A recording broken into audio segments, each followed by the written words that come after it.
My name's Nathan. I'm 32. Married. Tech guy by trade. Thought I had a good thing going. Stable job, cozy house, a wife who still laughed at my dumb jokes. Turns out, the joke was on me. It didn't start with suspicion, or late nights, or lipstick stains. It started with a phone call from the one person I never expected to hear it from, my wife's best friend. Let me set the scene. It's a Tuesday. I'm in my car, parked outside a Jimmy John's, halfway through a turkey sub and juggling 3 Slack messages, when my phone buzzes with a name that immediately makes me sit up straighter. Mia, Jessica's best friend. The girl who danced barefoot at our wedding and once told me I was the only guy she didn't want to strangle on sight. We hadn't spoken directly in months.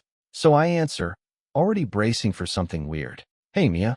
She doesn't say hi, doesn't joke. Her voice is low, steady, and she drops the bomb in the first sentence. Nathan, I didn't want to be the one to tell you this, but Jessica's been cheating on you. Just like that. Like ripping off a bandage. Only what's underneath isn't a wound. It's a gaping, open crater. At first, I laugh. Because what else do you do when someone casually says your wife is screwing around while you're deciding between kettle chips or barbecue? You're messing with me, I say, even though I already know she's not. I'm not, she says. I wish I was. I've seen the messages. The calls. I've seen him. A pause. She won't tell you. So I am. And that was it. No build-up. No clues. Just a casual lunch break that turned into the start of a completely different life. I don't even remember the drive home. Just that when I walked through the front door, everything looked the same. Shoes in their spot. Diffuser humming in the hallway. Jessica upstairs on a Zoom call, probably telling some client which curtains would make their breakfast nook pop. She was laughing. The sound drifted down the stairs like everything was normal. But it wasn't. And I knew. Right then, my life had just split in half. I didn't confront her that day. Not because I was trying to be strategic or noble. I just didn't know how. I was in shock. There's no handbook for what to do when your wife's best friend drops a truth bomb that blows a hole through the middle of your marriage. So I sat there in the living room for nearly an hour, staring at the television while it played some home renovation show we probably would have watched together. Jessica's voice still floating from upstairs like a soundtrack to a life that wasn't mine anymore. Every laugh, every pitch-perfect tone she used with her clients now sounded like an act. Like she was reading lines from a script I hadn't seen before. I kept thinking, how long had this been happening? Weeks? Months? Did she bring him here? Were there times I left the house, and she let someone else in through the front door we picked out together? The silence felt unreal. Not peaceful, suspended. Like the world was holding its breath around me. And the weirdest part? I didn't feel angry. Not yet. Just disconnected. Like I'd stepped outside of my own life and was watching a stranger move through it. I remember standing up without even thinking and walking toward the stairs. My legs were stiff like I'd been sitting through winter. When I reached the hallway, she was just ending her call.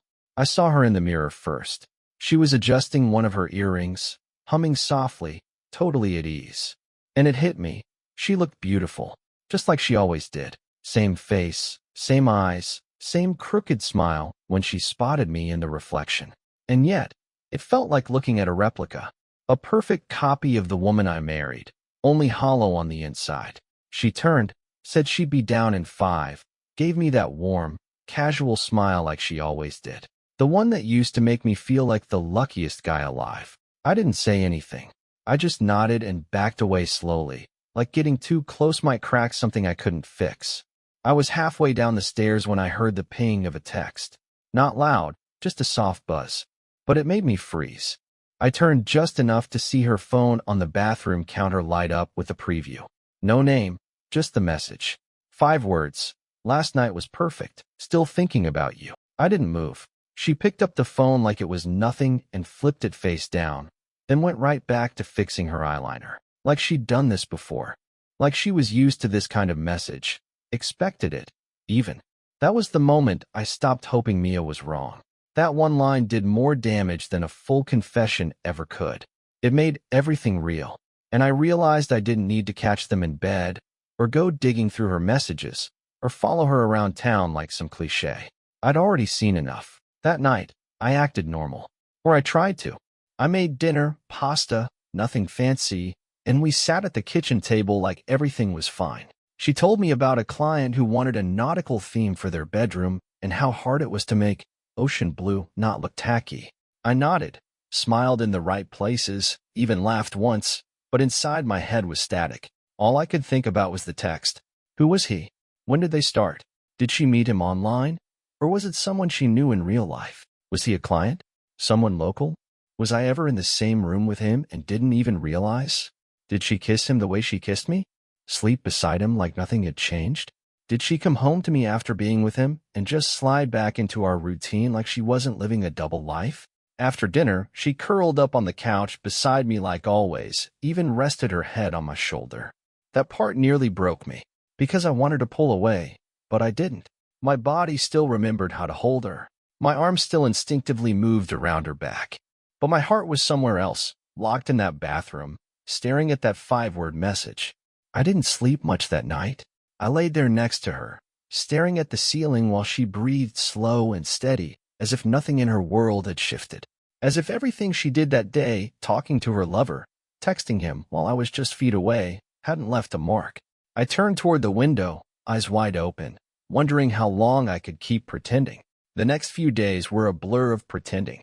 I woke up every morning beside her, went through the motions of our routine like I wasn't carrying a secret that buzzed in my chest louder than my alarm clock. She'd roll over, kiss my cheek, mumble something about needing coffee or a meeting she had, and I'd nod like a man whose world wasn't caving in beneath his feet. I became a ghost in my own house, drifting between rooms with no anchor. Every drawer she opened, every glance at her phone, every time she left the room for just a bit too long, it all chipped away at something inside me. But I said nothing. Not yet. I was waiting.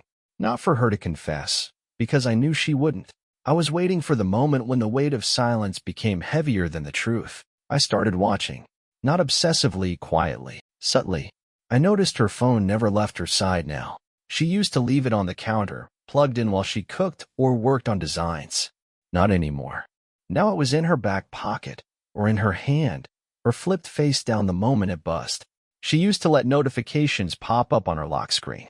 No? Just a vibration. No names. No previews. Once or twice I saw her smile when it buzzed, not the casual smile you give when a friend texts you something funny, but that small, private smile people make when they feel wanted. That's what really burned. Not the infidelity itself, the intimacy of it, the familiarity she shared with someone else. The version of her that once belonged to me alone was now split, and I didn't know which side I was living with anymore. Friday morning, she said she had to run to a local furniture store to pick up samples for a client. I offered to go with her, not because I wanted to, but because I wanted to see her reaction. She hesitated for half a second. It was barely noticeable, but I caught it. Then she smiled and said, "It's just a quick stop. I'll be back in an hour." I nodded, watched her grab her purse. The moment the door closed, I stood at the window and watched her car pull away. My hands were already shaking. I didn't have a plan, not exactly, but my gut knew something. I opened her laptop. It was still logged in. She trusted me that much. Always had.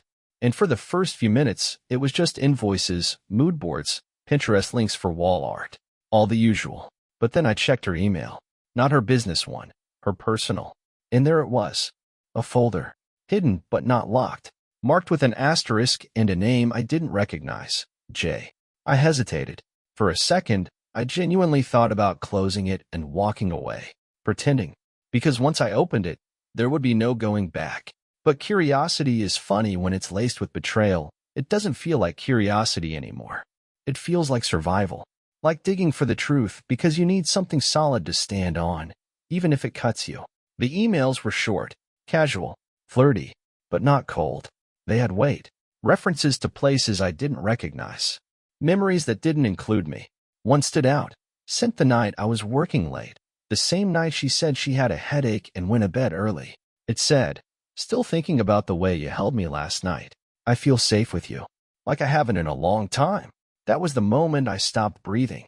I felt my hands curl into fists against the desk. Not out of rage, but because I needed to feel something real.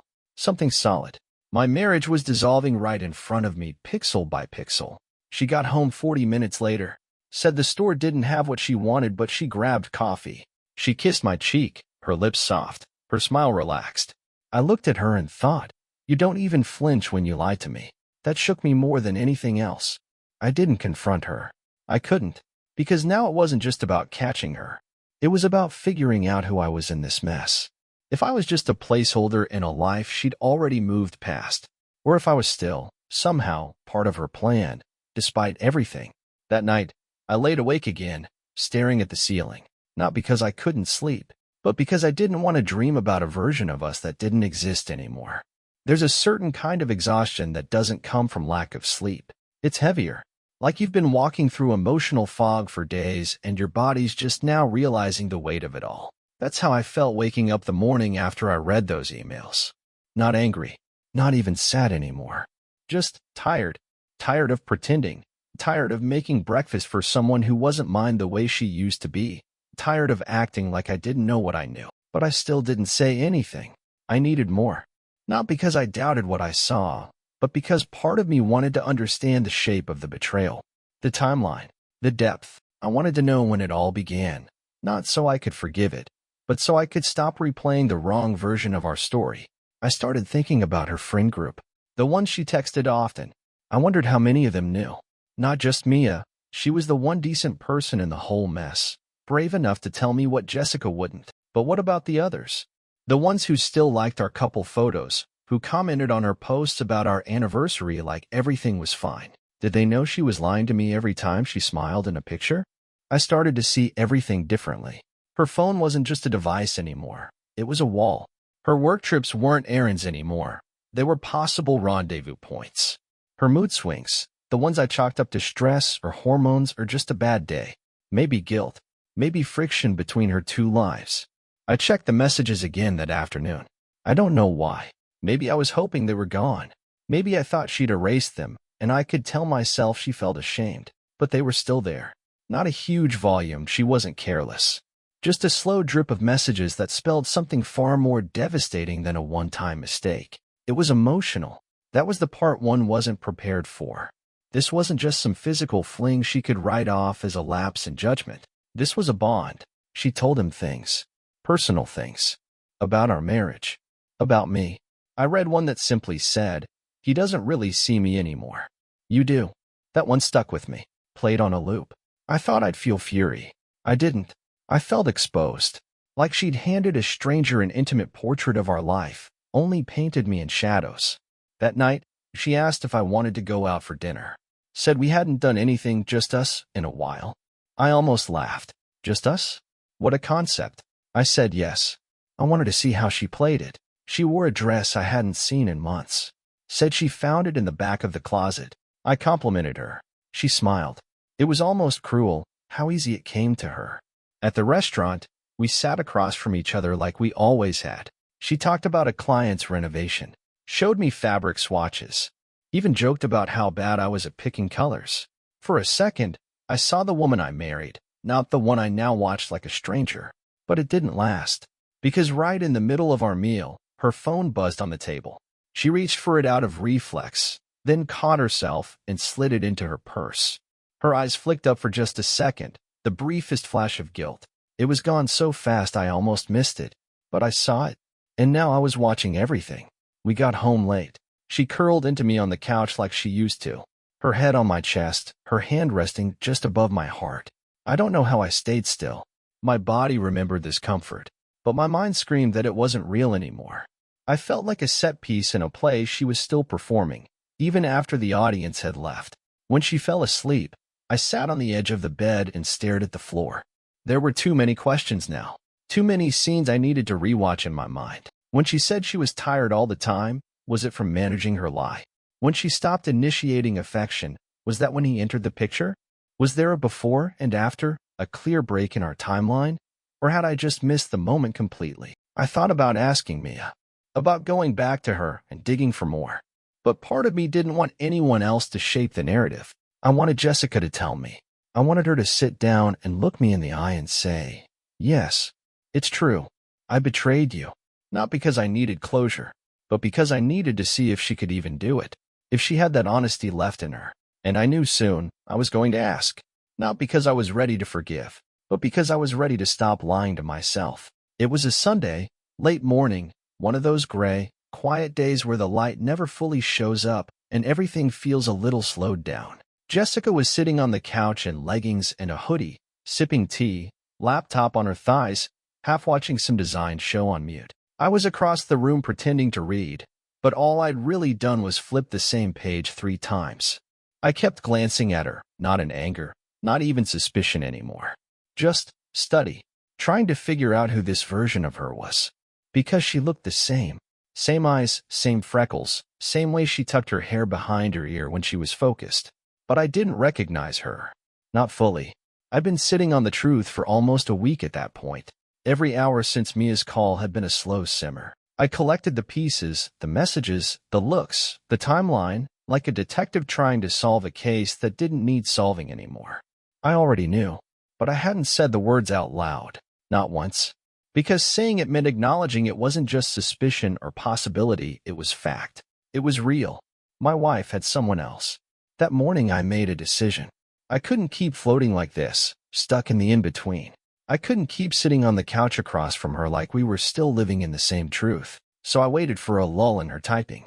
She stretched her arms above her head and sighed, setting the laptop aside. I could feel the words rising up before I even meant to speak. "Jess," I said quietly, "can we talk for a second?" She turned, caught off guard, but not alarmed. "Of course," she said. "Everything okay?" I nodded once, then shook my head. Not really. Something shifted in her face. Her hands came together in her lap, and her mouth opened slightly like she was about to speak but didn't know what would come out. I kept going. "I need to ask you something, and I want you to be honest. Please. No games, no stories. Just the truth." She didn't answer, just stared, eyes blinking slowly. The room was so quiet I could hear the soft hum of the refrigerator in the kitchen. "Are you seeing someone else?" I asked. There it was. The question. Her mouth opened again, this time a reflex, like a defense was about to rise out of her before she even thought. But then she stopped. Her eyes moved away from mine, down to her hands. Her lips pressed together, then trembled just slightly. And in that moment, I knew. She didn't deny it. She didn't ask what I meant. She didn't pretend to be offended. She just whispered, "Yes." The word hit harder than I expected, even though I knew it was coming. Even though I'd read the messages and watched her lie to my face for days. Hearing her say it, out loud, plainly, pulled something out of me I didn't even know I'd been holding in. A quiet, hollow ache that had been sitting in my chest like smoke with no fire. I didn't speak. I didn't trust myself to yet. She looked up. Her eyes were glassy, but she hadn't cried. "I didn't want it to be this way," she said. "I didn't mean for it to happen." I exhaled slowly. That sentence, "I didn't mean for it to happen," felt so rehearsed. Like something she'd been holding on to, waiting for the moment it might come in handy. I stood up, walked a few steps toward the window, stared out at the dull sky. "How long?" I asked. "About a month," she said. Then paused. "A little more. Maybe." I turned back. "Is it serious?" She hesitated.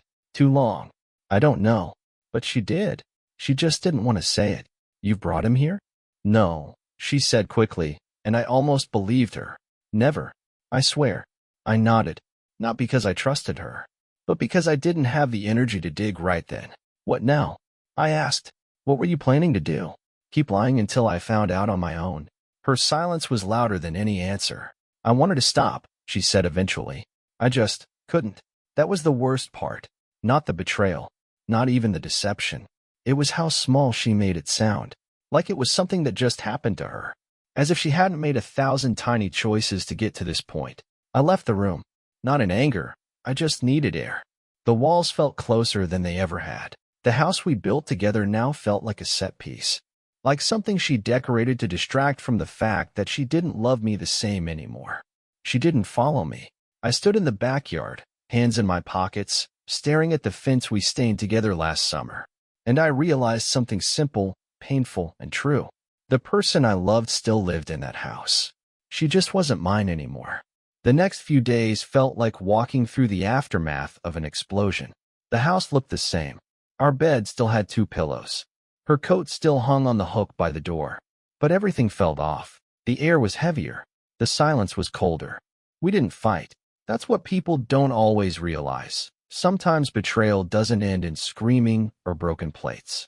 Sometimes it just sits there like a third presence in the room, quiet but undeniable. Jessica moved through the house like she was waiting for me to make the next move. I didn't. Not right away. I wasn't ready for that yet.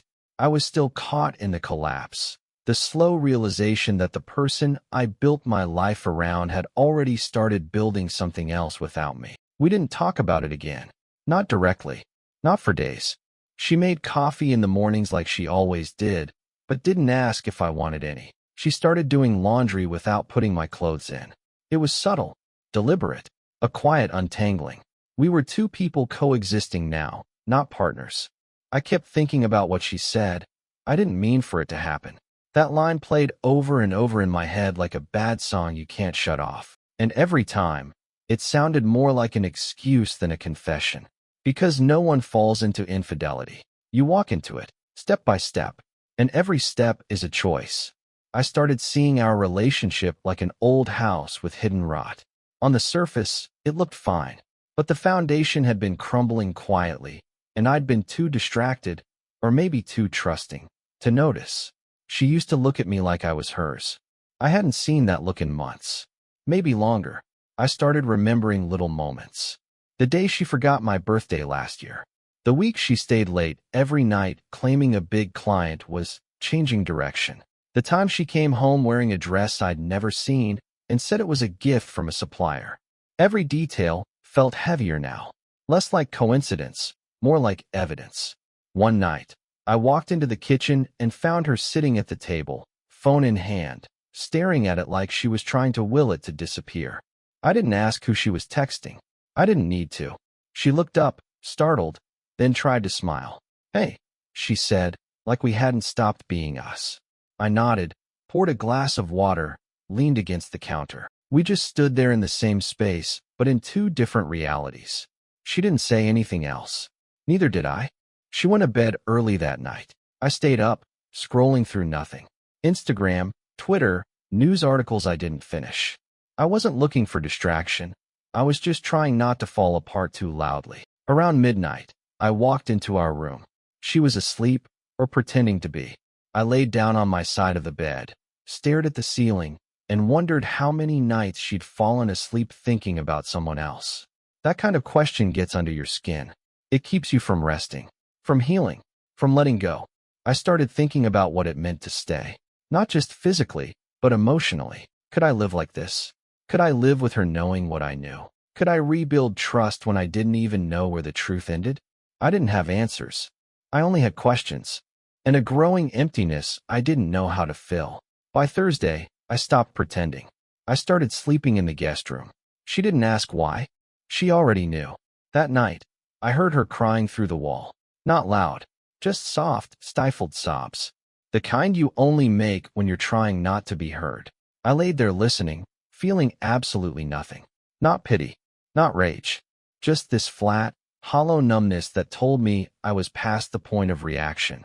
I didn't check her phone again. I didn't want more details. I didn't want to know how often they talked or if they had plans. I didn't want to know what she told him about me. Some truths are like poison. Sip too much and they'll ruin what little is left of you. I was already full. She left the house Friday afternoon. Said she had errands. I watched her car pull away and didn't wonder where she was going. For the first time since this all started, I didn't care. Not because I was over it, but because I knew something fundamental had shifted. This wasn't my wife anymore. This was someone I used to know, standing in her place, wearing her face, speaking her voice. And I didn't know how to bring her back. That Friday night, after she left, I sat at the kitchen table and opened my laptop. Not to snoop. Not exactly. I just needed to see something with my own eyes. Something real. I didn't want vague texts or silence. I wanted a name.